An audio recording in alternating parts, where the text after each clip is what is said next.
আইপ্যাকের হয়ে অ্যাপিয়ার করেছে, সে অ্যাপিয়ার করে দুটো পাঞ্চনামা দেখিয়েছে কোর্টকে যে কিছু সিজ হয়নি, কোনো কিছু সিজ হয়নি, আর কোনো কিছু মানে পাওয়া যায়নি যেটা একটা খুব একটা সন্দেহজনক। সেই জন্য এবং ইডির যে council additional solicitor general mister Raju during course of his submission এটাও বলেছে যে কোনো সিজ করা হয়নি কোনো কিছু।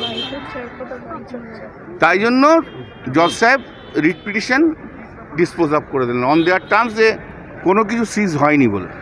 মানে তৃণমূল কংগ্রেসের আবেদন। সেকেন্ড রিট পিটিশনটা হচ্ছে ইডি যেটা ফাইল করেছিল, যেটাতে আমি অ্যাপিয়ার করেছিলাম মমতা ব্যানার্জির হয়ে।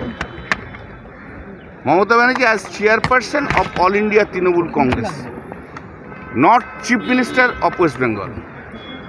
ঠিক আছে, সেই মামলাটা ইডি টাইম চেয়েছে যে বিকজ অফ ওরা সুপ্রিম কোর্টে ম্যাটার পেন্ডিং আছে, সুপ্রিম কোর্টে ম্যাটার পেন্ডিং রয়েছে, অতএব তুমি এই মামলা এখন অ্যাডজন করে দাও।